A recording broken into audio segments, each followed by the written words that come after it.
بسم الله الرحمن الرحيم.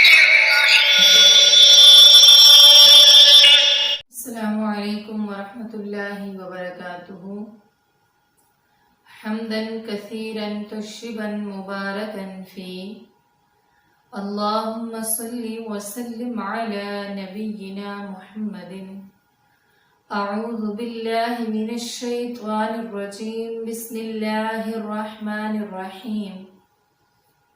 الحمدللہ آج ہم سورۃ الفاتحہ شروع کرنے لگے ہیں۔ سب سے پہلے ہمیں سورت لفظ کے معنی کو جاننا ہوگا۔ سورت کا معنی ہے فصیل، چار دیواری، مضبوط باڑ، یعنی ایسی چار دیواری جو اپنے اندر آنے والی تمام چیزوں کو محفوظ کر لیتی ہے۔ مثال کے طور پر ہمارے گھر ہے نا، تو گھروں کے ارد گرد ہم نے مضبوط چار دیواری کی ہوتی ہے۔ گھر کے اندر بیڈ روم ہیں، ڈرائنگ رومز، ہالز بنائے ہوئے ہم نے، اور وہ سب کے سب باہر آنے جانے والوں کے لیے محفوظ ہیں۔ کوئی بھی آتا جاتا ہمارے گھر کے اندر کی چیزوں کو یا ہمیں نہیں دیکھ سکتا ہے، ہم محفوظ ہو جاتے ہیں اپنے گھر میں آ کر۔ بالکل اسی طرح سورت کا معنی ہے فصیل، چار دیواری یا مضبوط باڑ۔ بات آتی ہے کہ اس سورت کا نام الفاتحہ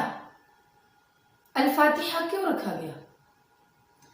اسی لیے کہ الفاتحہ کا مطلب ہوتا ہے کھولنے والی، کیونکہ اس کے ساتھ کتاب کا آغاز کیا جاتا ہے، کتاب کا افتتاح کیا جاتا ہے، کتاب کو کھولا جاتا ہے۔ اسی وجہ سے اس سورت کا نام سورۃ الفاتحہ ہو گیا۔ اب سورۃ الفاتحہ 2 دفعہ نازل ہوئی۔ ایک دفعہ رسول اللہ صلی اللہ علیہ وآلہ وسلم کے قلب اطہر پر، جس طرح عموماً وحی آیا کرتی تھی بالکل اسی طرح، اور دوسری دفعہ کہ رسول اللہ صلی اللہ علیہ وآلہ وسلم کے پاس جبرائیل امین علیہ السلام بیٹھے ہوئے تھے کہ اتنے میں نا اپنے اوپر زوردار آواز سنتے ہیں۔ آواز سن کے کہتے ہیں محمد صلی اللہ علیہ وآلہ وسلم، آج آسمان کا ایک ایسا دروازہ کھلا ہے جو آج سے پہلے کبھی نہیں کھلا، اور آج زمین پر آسمان سے ایک ایسا فرشتہ آنے والا ہے جو آج سے پہلے کبھی نہیں آیا۔ اتنے میں وہ فرشتہ آیا اور 2 زانوں کو، 2 زانوں کہتے ہیں جیسے ہم تشہد میں بیٹھتے ہیں، تو یہ ادب ہے، ادب کا طریقہ ہے کہ کبھی بھی کسی بڑے سے یا استاد سے بات کی جائے آمنے سامنے ہو کر تو 2 زانوں ہو کر بیٹھا جائے۔ انہوں نے 2 زانوں ہو کر رسول اللہ صلی اللہ علیہ وآلہ وسلم سے سلام کیا اور کہنے لگے، یا نبی، آج میں 2 نوروں کی خوشخبری آپ کو دینے آیا ہوں، ایسے 2 نور جو آج سے پہلے میں نے کبھی کسی نبی کو نہیں دیے ہیں۔ اور بتایا کہ وہ 2 نور ایک تو سورۃ الفاتحہ ہیں اور دوسری سورۃ البقرہ کی آخری 2 آیات ہیں۔ تو اس مناسبت سے اس سورت کا نام سورۃ النور بھی ہو گیا۔ اس کا نام سورۃ الرقیہ بھی ہے۔ سورۃ الرقیہ کی دلیل حضرت ابو سعید خدری رضی اللہ تعالیٰ عنہ فرماتے ہیں کہ ہم ایک سفر سے واپس آ رہے تھے، بخاری شریف کی روایت ہے، ہم ایک سفر سے واپس آ رہے تھے، راستے میں ایک جگہ پر پڑاؤ کیا، رات رہنے کے لیے ہم وہاں پر ٹھہرے، تو ان بستی والوں، جس بستی میں ٹھہرے نا، ان بستی والوں سے ہم نے کہا کہ آپ ہماری مہمان نوازی کر دیں۔ انہوں نے مہمان نوازی سے انکار کر دیا، اور لکھا ہوا ملتا ہے کہ اس وقت کے دور میں مہمان نوازی کو اتنا بڑا گناہ سمجھا جاتا تھا گویا کہ کسی نے قتل کر دیا ہے۔ خیر، صحابہ تو امن پسند تھے، کچھ بھی نہیں کہا اور آرام سے رات رہنے کے لیے وہاں پر ٹھہر گئے۔ کتنے میں اسی قبیلے والوں سے ایک شخص دوڑتا ہوا، ایک روایت میں ملتا ہے کہ ایک عورت دوڑتی ہوئی آئی اور کہنے لگی کہ تم لوگ بڑے نیک معلوم ہوتے ہو، کہ تمہارے پاس کوئی دم یا کوئی منتر یا کوئی درود ہے جو تم پڑھ کر ہمارے سردار کو دم کرو۔ سردار کو کیا ہوا تھا کہ سردار کو اتفاقاً کسی زہریلی چیز نے ڈس لیا تھا، سانپ، بچھو، کوئی بھی زہریلی چیز ڈس لیا، تو کہنے لگی کہ کیا کوئی ایسا منتر یا دم ہے جو پڑھ کر کرو اور ہمارے سردار کو شفا مل جائے۔ حضرت ابو سعید خدری رضی اللہ تعالیٰ عنہ فرماتے ہیں میں نے کہا جی بالکل ہے، لیکن چونکہ آپ نے ہماری مہمان نوازی نہیں کی ہے سو اسی لیے ہم اس پر بدلہ لیں گے، معاوضہ لیں گے۔ ایک روایت کے مطابق ہے 30 بکریاں، ایک کے مطابق ہے 40 بکریاں معاوضہ مقرر ہوا۔ حضرت ابو سعید خدری رضی اللہ تعالیٰ عنہ فرماتے ہیں میں وہاں پر گیا اور میں نے جا کر سردار کو سورۃ الفاتحہ پڑھ پڑھ کر دم کیا، سورۃ الفاتحہ پڑھ کر دم کیا، اللہ تبارک و تعالیٰ نے اس کو شفا عطا فرما دی۔ وعدے کے مطابق 30 یا 40 بکریاں لے کر میں جب واپس اپنے دوستوں میں پہنچا، اپنے ساتھیوں میں پہنچا، تو اختلاف رائے نا ہر دور کے علماء میں پایا جاتا ہے، تو اختلاف ہو گیا صحابہ کرام میں اس بات پر۔ کچھ کہنے لگے کہ نہیں تم نے کتاب اللہ پر اجرت لی ہے، تم نے اللہ کی کتاب کو نعوذ باللہ بیچ ڈالا ہے، ہم یہ جائز نہیں سمجھتے ہیں۔ خیر جب مدینہ واپس گئے وہ بکریاں بھی ساتھ اور صحابہ اکرام رضوان اللہ علیہم اجمعین رسول اللہ صلی اللہ علیہ وآلہ وسلم کو جا کر سارا واقعہ بتاتے ہیں کہ اس طرح ابو سعید خدری رضی اللہ تعالیٰ عنہ نے کچھ بکریاں لے لی ہیں، تو آپ صلی اللہ علیہ وآلہ وسلم نے فرمایا یاد رکھو تم میں سے دنیا کی تمام بہترین نوکریوں میں سے بہترین نوکری قرآن کی، اللہ کے دین کی نوکری ہے، اور تمام تنخواہوں سے بہترین تنخواہ یعنی تمام اجرتوں سے بہترین اجرت اللہ کے دین کی اجرت، اللہ کے قرآن کی اجرت ہے، یعنی تم میں سب سے زیادہ مستحق اجرت لینے کی کتاب اللہ ہی ہے۔ اور آپ صلی اللہ علیہ وآلہ وسلم کو وہ مال اتنا پسند آیا کہ آپ صلی اللہ علیہ وآلہ وسلم نے فرمایا اے میرے صحابہ اس میں سے میرا بھی حصہ نکال دینا۔ اب آپ صلی اللہ علیہ وآلہ وسلم ابو سعید خدری رضی اللہ تعالیٰ عنہ کو بلاتے ہیں اور فرماتے ہیں کہ کیا پڑھ کر دم کیا تھا؟ کہنے لگے میں تو سورۃ الفاتحہ پڑھ کر دم کی تھی۔ آپ صلی اللہ علیہ وآلہ وسلم نے فرمایا بالکل یہ سورت ایک دم ہے، سورۃ الرقیہ، اس کا نام رقیہ کی دلیل کہ یہ ایک دم ہے، بخاری شریف کی حدیث ہے جو میں نے آپ کو بتائی، اور اسی سے اس کا دوسرا نام سورۃ الشفا بھی نکلتا ہے، یعنی اگر اس سے دم کیا جائے تو اللہ تبارک و تعالی شفا عطا فرماتے ہیں۔ اور چوتھا نام اس کا قرآن پاک میں آتا ہے کہ ہم نے آپ کو ایسی 7 آیتیں، 7 المثانی، ایسی 7 آیتیں عطا کی ہیں جو آپ سے پہلے کسی کو عطا نہیں کی گئی، اور ایسی آیتیں ہیں جو بار بار پڑھی جاتی ہیں۔ 7 المثانی ایسی 7 آیتیں ہیں جو بار بار پڑھی جاتی ہیں، بار بار دہرائی جاتی ہیں۔ تو دیکھیں نا نام اس کا ہے 7 المثانی، اور مکمل طور پر عمل ہے اس پر۔ ہم بار بار نفلی نماز ہو یا فرضی ہو ہم اس میں بھی پڑھتے ہیں سورۃ الفاتحہ کو، دعا کرتے ہوئے بھی پڑھتے ہیں، اکثر اوقات ہم پڑھتے رہتے ہیں اس کو، تو یہ بار بار دہرائی جانے والی آیات ہیں۔ اور اس کا نام سورۃ الدعا بھی ہے۔ رسول اللہ صلی اللہ علیہ وآلہ وسلم کا فرمان ہے کہ جو بندہ دعا پڑھنے سے پہلے، دعا مانگنے سے پہلے سورۃ الفاتحہ پڑھتا ہے، باقی بھی جیسے سورۃ البقرہ کی آخری 2 آیات، درود شریف اور بھی مزید بہت ساری آیتیں ہیں، لیکن جو بندہ سورۃ الفاتحہ بھی ان کے ساتھ پڑھ لیتا ہے اللہ تبارک و تعالیٰ اس کی دعا کو رد نہیں فرماتے ہیں۔ اتنی اہمیت ہے سورۃ الفاتحہ کی۔ اس کا نام سورۃ الصلاۃ بھی ہے۔ صلاۃ کا مطلب ہے نماز، یعنی یہ ایسی سورت ہے جو نماز میں پڑھی جاتی ہے، اور رسول اللہ صلی اللہ علیہ وآلہ وسلم کا فرمان ہے کہ لا صلاۃ لمن لم یقرأ بفاتحۃ الکتاب، جس بندے نے نماز میں سورۃ الفاتحہ ہی نہیں پڑھی ہے اس کی کوئی نماز نہیں ہے، بالکل ناقص کمزور نماز ہے، نماز نہیں ہے اس کی۔ یعنی نماز میں بھی پڑھی جانے والی سورت ہے، ہم امام کے پیچھے ہوں یا خود امام ہوں، ہم اکیلے میں نماز پڑھ رہے ہوں، ہر صورت میں نماز فرضی ہو یا نفلی ہو، ہر صورت میں سورۃ الفاتحہ کو پڑھنا ضروری ہے۔ سورۃ الفاتحہ کے بغیر نماز مکمل ہی نہیں ہوتی ہے۔ سورۃ النور بھی اسی حدیث کی مناسبت سے اس کا نام ہے کہ رسول اللہ صلی اللہ علیہ وسلم کو 2 نوروں کی خوشخبری دی گئی، جن میں سے ایک نور سورۃ النور بھی، ایک سورۃ النور بھی ہے۔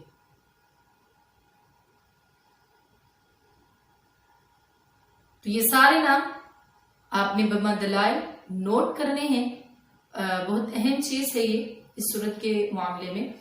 اب بات آ جاتی ہے بسم اللہ الرحمن الرحیم، شروع اللہ کے نام سے جو بڑا مہربان نہایت رحم کرنے والا ہے۔ اب غور کریے گا اس کے ترجمے پہ، بی کا مطلب ہوتا ہے ساتھ، اسمی نام اللہ اللہ کے، الرحمن جو بڑا مہربان، رحیم نہایت رحم کرنے والا ہے۔ تو اکثر بچیاں کوشچن کرتی ہیں، میں اس کے سٹارٹ پہ ہم پڑھتے ہیں ترجمہ کرتے ہوئے شروع کرتی ہوں میں اللہ کے نام سے جو بڑا مہربان نہایت رحم کرنے والا ہے، لیکن کبھی بھی ہم ترجمہ جب لفظی کرتے ہیں تو اس میں شروع کا لفظ تو آتا ہی نہیں جس کا معنی ہم شروع کریں۔ تو یاد رکھیں بسم اللہ کے شروع میں، جس طرح عموماً ہم بولتے ہوئے ہماری زبان ہے نا، تو اکثر ہم ایک دوسرے سے پوچھتے ہیں، انہیں سوال پورا جملہ پورا ہے کہ آپ کا نام کیا ہے، میں مثال دیا کرتی ہوں یہ، لیکن ہم اس طرح پوچھ کرتے ہیں، ہم کہتے ہیں آپ کا نام، اور اگلا بندہ بھی صرف اپنا نام بتا دیتا ہے، یہ نہیں کہتا کہ میرا نام فلاں ہے، صرف نام بتا دیتا ہے۔ پوچھنے والے کو بھی سمجھ آ گئی اور کہنے والے کو بھی سمجھ آ گئی۔ بالکل اسی طرح عربی میں بھی کچھ الفاظ محذوف ہوتے ہیں۔ بسم اللہ کے شروع میں لفظ اشرع محذوف ہے، اشرع حمزہ شین را عین، اشرع جس کا مطلب ہوتا ہے میں شروع کرتی ہوں یا میں شروع کرتا ہوں اللہ کے نام کے ساتھ جو بڑا مہربان نہایت رحم کرنے والا ہے۔ اب بات آ جاتی ہے اس سورۃ الفاتحہ کا جز بسم اللہ ہے یا نہیں ہے، تو راجح قول کے مطابق بسم اللہ سورۃ الفاتحہ کی ہی ایک آیت ہے۔ ہم تب تک سورۃ الفاتحہ کو مکمل نہیں کر سکیں گے جب تک ہم اس کے شروع میں بسم اللہ نہیں پڑھیں گے۔ ہر صورت میں ہمیں سورۃ الفاتحہ کو بسم اللہ سے ہی سٹارٹ کرنا ہوگا، ہم نماز میں پڑھ رہے ہوں، نماز کے بغیر پڑھ رہے ہوں، ہر صورت میں بسم اللہ الرحمن الرحیم سے سٹارٹ کرنا پڑے گا۔ اب اس کی سیکنڈ آیت ہے الحمدللہ رب العالمین۔ تو دیکھیں الحمد تمام تعریفیں، اب الحمد سے اس سورت کا نام سورۃ الحمد بھی ہے کیونکہ اس میں اللہ تعالیٰ کی تعریفات بیان کی گئی ہیں۔ تو الحمد، ال کا مطلب تمام، تمام ہر قسم کی جتنی بھی قسمیں ہیں نا اس دنیا میں، حمد کی، تعریف کی، سب کی سب قسمیں، الحمد تمام قسمیں تعریفات کی، الحمد تمام تعریفات للہ اللہ کے لیے ہے۔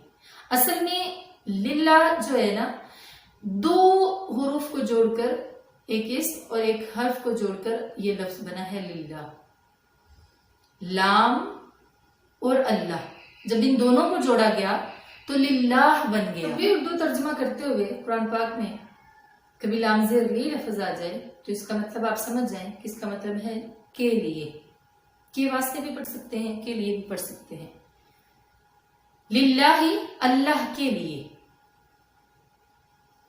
ربی جو رب ہے، پروردگار ہے، العالمین تمام جہان والوں کا، الحمد تمام تعریفیں للہ اللہ کے لیے ہیں، ربی جو پروردگار ہے، پالنے والا ہے، العالمین تمام جہان والوں کا، تمام جہان،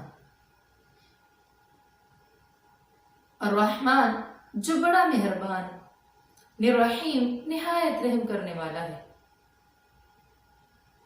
اب رحمان اور رحیم دونوں کا مطلب ہے رحم کرنے والا، رحم کرنے والا، رحم کرنے والے کو ہی مہربان کہتے ہیں، مہربان کو ہی رحم کرنے والا کہتے ہیں۔ تو ان دونوں میں فرق کیا ہے؟ اور ہمیشہ دونوں اکٹھے ہی آتے ہیں۔ تو رحمان لفظ ایسا ہے جس کا مطلب ہے کہ کوئی ایک، اللہ کی مخلوق بھی رحیم ہو سکتی ہے لیکن رحمان صرف اللہ ہے، اور جو رحیم ہوتا ہے نا وہ صرف اپنے خاص بندوں پر رحم کرتا ہے، لیکن رحمان ہر کسی پر رحم کرتا ہے۔ آج دیکھیے دنیا میں رحمان اللہ تبارک و تعالیٰ کی ذات دنیا میں ہے نا، تو دیکھیے دنیا میں ہر کافر، یہودی، منافق، ہر مشرک کو بھی اللہ تعالیٰ رزق دے رہے ہیں، مسلمان کو بھی رزق دے رہے ہیں۔ اللہ تعالیٰ مشرکوں کافروں پر بھی رحم کر رہے ہیں، مسلمانوں پر بھی کر رہے ہیں، لیکن رحیم اللہ تبارک و تعالیٰ کی ذات صرف اور صرف قیامت والے دن اپنے خاص بندوں پر رحم کریں گے. اللہ کے خاص بندے جنہوں نے دنیا میں رہ کر اللہ کی اطاعت کی ہوگی، اللہ تعالیٰ قیامت والے دن ان پر رحم کریں گے. مالک یوم الدین، یا اللہ تو مالک ہے، صاحب اختیار ہے. دنیا کا تو مالک تو ہے ہی ہے نا، تو اللہ تعالیٰ فرما رہے ہیں مالک یوم الدین، وہ اللہ مالک ہے. یومی دن، الدین قیامت. دین کا مطلب تو قانون. ہم کہتے ہیں نا ہمارا دین اسلام، یعنی ہمارے تو قانون سلامتی والے ہیں، تو دین کا مطلب ہے قانون. اب ایک ایسا دن جس دن تمام قوانین جو اللہ پاک نے مقرر کیے ہیں جو نافذ کیے جائیں گے، وہ دن کون سا ہے؟ قیامت کا دن ہے. تمام لوگوں سے حساب کتاب لے کر ان کے اچھے اور برے اعمال کا بدلہ دیا جائے گا، وہ دن ہے قیامت کا.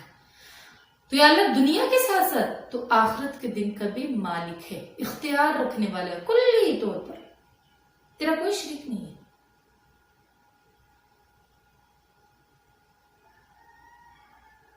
تو دیکھیں یہ صورت ایسی ہے کہ جب انسان پڑھتا ہے نا الحمدللہ رب العالمین، تو اللہ تعالیٰ اپنے فرشتوں میں بیٹھے فرما رہے ہوتے ہیں حمدنی عبدی، میرے بندے نے میری تعریف بیان کی.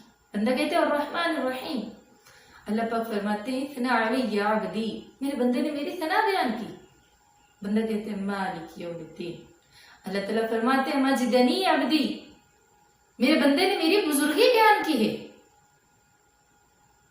اب جب بندہ اس سے اگلی آیت پڑھتا ہے نا تو اللہ تعالیٰ فرماتے ہیں یہ آیت میرے اور میرے بندے کے درمیان مشترک ہے، اکٹھی ہے. اور یہ اتنی پیاری صورت ہے کہ جس میں ہم مسلمانوں کو بلکہ پوری دنیا کو اللہ سے مانگنے کا ادب سکھایا گیا ہے، طریقہ سکھایا گیا ہے. آج کے لیے ہمارا سبق اتنا ہی، مزید انشاءاللہ کیونکہ ہمارا یہ کورس صرف 3 آیات کا ہے نا،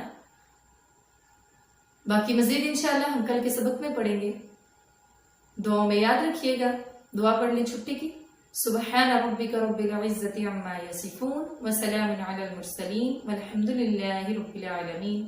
سبحانک اللہم وبحمدک نشہد ان لا الہ الا انت نستغفرک ونتوب الیک. السلام علیکم ورحمۃ اللہ وبرکاتہ.